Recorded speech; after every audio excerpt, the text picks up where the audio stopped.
شروع اللہ کے نام سے جو بڑا مہربان نہایت رحم والا ہے۔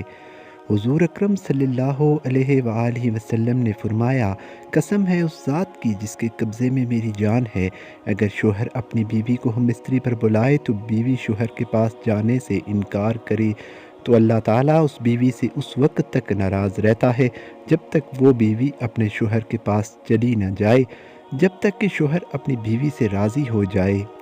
جب کوئی شوہر اپنی بیوی کو حاجت کے لیے بلائے تو بیوی پر لازم ہے کہ وہ ضرور شوہر کے پاس جائے، چاہے وہ تندور پر روٹیاں ہی کیوں نہ بنا رہی ہو۔ جب کوئی عورت اپنے شوہر کے بستر کو چھوڑ کر چلی جائے تو فرشتے اس وقت تک اس عورت پر لعنت کرتے رہتے ہیں جب تک وہ اپنے شوہر کے پاس واپس نہ آ جائے۔ ایک بار حضرت علی رضی اللہ تعالیٰ عنہ سے سوال کیا گیا، وہ کون سی عورتیں ہیں جن پر زنا معاف کیا گیا ہے؟ کون سی عورت ہے جو جتنا مرضی زنا کر لے، ان پر کوئی گناہ نہیں ہوتا؟ ایک دفعہ کا ذکر ہے کہ ایک عورت حضرت علی رضی اللہ تعالیٰ عنہ کے دربار میں حاضر ہوئی، کہنے لگی، یا علی، آپ کو حضرت محمد صلی اللہ علیہ وآلہ وسلم نے علم کا دروازہ کہا ہے۔ اے علی، میں آپ سے ایک سوال پوچھنے کے لیے آئی ہوں۔ آپ نے فرمایا، پوچھو، کیا پوچھنا چاہتی ہو؟ عورت نے عرض کی، اے علی، میں ایک شخص سے پیار کرتی ہوں، وہ بھی مجھ سے پیار کرتا ہے۔ میں جس شخص سے پیار کرتی ہوں وہ شخص مجھے چھونا چاہتا ہے، مجھ سے جسمانی ہوس پوری کرنا چاہتا ہے۔ کیا میں اس کو چھونے کی اجازت دے سکتی ہوں؟ کیا ہم دونوں بغیر شادی کے ہم بستری کر سکتے ہیں؟ حضرت علی رضی اللہ تعالیٰ عنہ نے فرمایا کہ محبت اس کا نام ہے جو ایک محبت کرنے والا دوسری محبت کرنے والے کی عزت و احترام کرتا ہے۔ اگر کوئی انسان دوسرے کا عزت و احترام کرتا ہے تو سمجھ جا کہ وہ شخص اس سے محبت کرتا ہے۔ اگر آپ سے محبت کا دعویٰ کرنے والا آپ کو ہاتھ لگانا چاہتا ہے تو اس سے ظاہر ہوتا ہے کہ وہ آپ سے محبت نہیں کرتا بلکہ آپ سے اپنی جسمانی ہوس پوری کرنا چاہتا ہے۔ اس کو مفاد کا رشتہ کہتے ہیں۔ اس میں محبت کا دور دور تک کوئی واسطہ نہیں ہے۔ ایک دفعہ کا ذکر ہے کہ حضرت علی مدینے کے بازار سے گزر رہے تھے کہ ایک عورت کو لوگ پکڑ کر لے جا رہے تھے۔ حضرت علی رضی اللہ تعالیٰ عنہ نے ان لوگوں سے پوچھا کہ اس عورت کو اس طرح سے کیوں لے جا رہے ہو؟ ان لوگوں نے کہا کہ اس عورت نے زنا کیا ہے، اس لیے حضرت عمر فاروق رضی اللہ تعالیٰ عنہ نے اس عورت کو سنسار کرنے کا حکم دیا ہے۔ جب لوگوں نے یہ بات کہی تو حضرت علی رضی اللہ تعالیٰ عنہ نے ان لوگوں سے اس عورت کو چھین لیا۔ حضرت علی رضی اللہ تعالیٰ عنہ نے ان لوگوں کو فرمایا کہ تم یہاں سے چلے جاؤ، اس عورت کو کوئی بھی سنسار نہیں کر سکتا۔ ان لوگوں نے جا کر اس وقت کے خلیفہ حضرت عمر فاروق رضی اللہ تعالیٰ عنہ سے کہا کہ حضرت علی شیر خدا رضی اللہ تعالیٰ عنہ نے ہم سے اس عورت کو چھین لیا ہے۔ انہوں نے سارا قصہ سنا دیا۔ قصہ سننے کے بعد حضرت عمر فاروق رضی اللہ تعالیٰ عنہ نے سوچا کہ اگر مولا علی رضی اللہ تعالیٰ عنہ نے ایسا کیا ہے تو ان میں کوئی نہ کوئی راز پوشیدہ ہوگا۔ حضرت علی رضی اللہ تعالیٰ عنہ کو اللہ کے رسول صلی اللہ علیہ وسلم نے علم کا دروازہ کہا ہے۔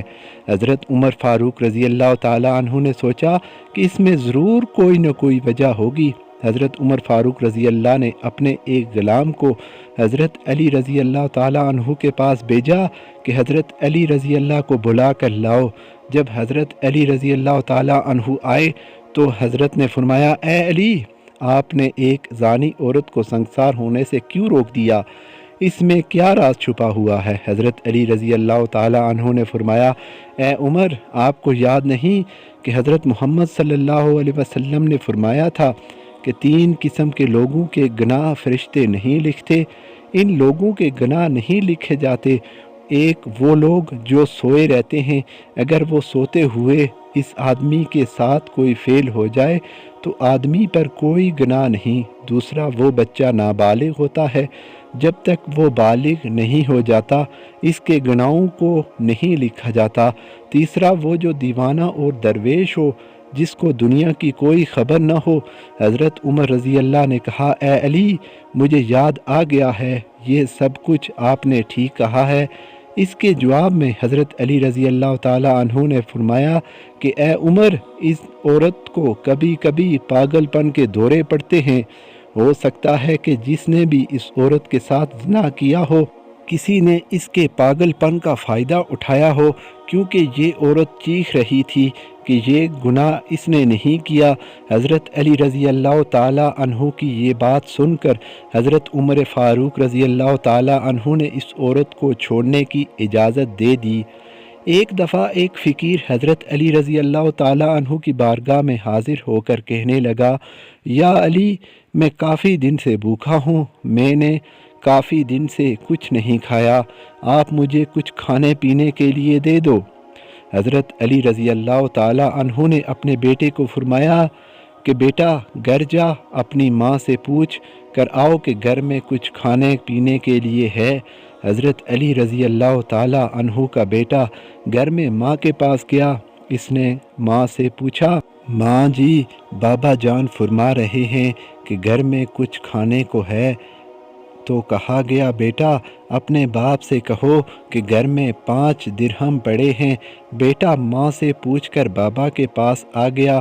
بیٹے نے باپ کو کہا، بابا جی، ماں فرما رہی ہے کہ گھر میں 5 درہم موجود ہیں۔ حضرت علی رضی اللہ تعالی عنہ نے فرمایا کہ بیٹا جاؤ، وہ 5 درہم ماں سے لے کر آؤ اور اس فقیر کو دے دو۔ بیٹا گھر گیا، گھر جا کر ماں سے کہا کہ بابا جان فرما رہے ہیں کہ وہ 5 درہم گھر سے لے آؤ۔ ماں نے وہ 5 درہم دیتے ہوئے فرمایا کہ بیٹا اپنے بابا جانی سے کہنا کہ ابا جان، گھر میں اور کچھ کھانے کو نہیں ہے۔ بیٹے نے وہ درہم لا کر اس فقیر کو دے دیے اور اپنے بابا سے کہا، بابا جان، ماں فرما رہی ہے کہ گھر میں کچھ کھانے پینے کو نہیں ہے۔ بیٹے کی بات سن کر حضرت علی رضی اللہ تعالی عنہ وہاں سے باہر آ گئے، رات کے لیے کچھ کھانے پینے کو کمایا جائے۔ حضرت علی رضی اللہ تعالی عنہ باہر نکلے ہی تھے کہ ایک یہودی ایک اونٹ کو پکڑے کھڑا تھا۔ حضرت علی رضی اللہ تعالی عنہ نے اس یہودی سے فرمایا کہ تم یہ اونٹ بیچنا چاہتے ہو؟ اس نے جواب دیا، جی۔ حضرت علی رضی اللہ تعالی عنہ نے فرمایا کہ کتنے درہم لوگے؟ اس نے کہا، اگر آپ اس کی قیمت آج ہی ادا کریں تو یہ اونٹ میں آپ کو 100 درہم کا بیچوں گا۔ اگر آپ اس کی قیمت 6 دن بعد ادا کرو گے تو میں اس کے 140 درہم وصول کروں گا۔ حضرت علی نے فرمایا، آج تو تم مجھ سے اس کی قیمت ادا نہیں ہو سکتی، اس لیے آپ مجھے یہ اونٹ 140 درہم میں ہی دے دو۔ حضرت علی رضی اللہ تعالی عنہ نے اس اونٹ کو پکڑ کر بازار کا رخ کرتے ہیں تاکہ اونٹ کو بازار میں فروخت کر کے رات کے کھانے کے لیے کوئی بندوبست کیا جائے۔ جب اونٹ کو لے کر بازار میں داخل ہوتے ہیں، اونٹ بہت ہی خوبصورت تھا۔ اس کو دیکھ کر بے شمار اونٹ کے گاہک اکٹھے ہو جاتے ہیں۔ حضرت علی کا سودا ایک گاہک سے 200 درہم کا ہو جاتا ہے۔ حضرت علی اس کو اونٹ دے کر 200 درہم لے لیتے ہیں۔ حضرت علی سوچتے ہیں کہ واپسی پر اس بندے کو اونٹ کے پیسے دے کر ہی گھر جانا بہتر ہوگا۔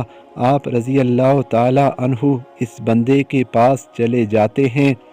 اب اس بندے کو 140 درہم دیتے ہیں، پر وہ یہودی کہتا ہے کہ اے علی، میں نے کہا تھا کہ اگر آپ آج ہی اس کی قیمت ادا کریں گے تو میں اس کے 100 درہم ہی وصول کروں گا۔ آپ نے اس کی قیمت آج ہی ادا کر دی ہے، اس لیے میں اس کے 140 درہم نہیں بلکہ صرف 100 درہم ہی لوں گا۔ حضرت علی رضی اللہ تعالی عنہ اس آدمی کو اونٹ کی قیمت دے کر واپس گھر آتے ہیں۔